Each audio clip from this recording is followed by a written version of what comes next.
গ্রামের সবচেয়ে ধনী পরিবার মজুমদার পরিবার। বিশাল বাড়ি, গাড়ি, চাকর বাকর, কিছুই কম নেই। অয়ন, তুমি আজও স্কুলে গেলে না?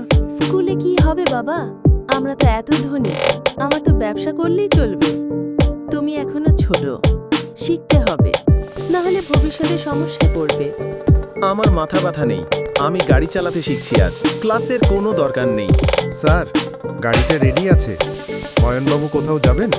চলো শহরে ঘুরে আসি, এখানে থাকলে বোরিং লাগে।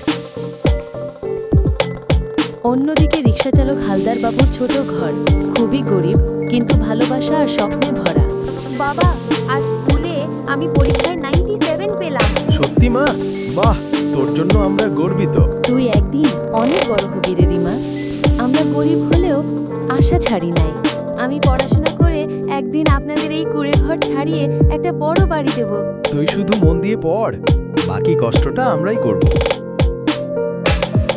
2 বছর কেটে গেল। 2 বছরে অনেক কিছু বদলেছে।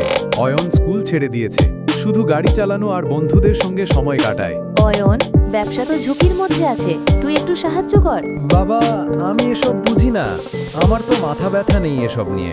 সব টাকা খরচ করে ফেলছো, এইভাবে চললে কিভাবে চলবে? পরে দেখা যাবে, এখন তো সবকিছু আছে। অন্যদিকে রিমা স্কুল পাশ করে কলেজে ভর্তি হয়েছে। রাত দিন পড়ে, টিউশন করে, নিজের পড়াশোনার খরচ চালায়। আজ কলেজে টপার হলাম, বাবা মাকে এখন একটা ভালো দিন দেখাবো। মিমা, তুই সত্যি অনুপ্রেরণা। এত গরিব হয়েও এত ভালো রেজাল্ট করলি।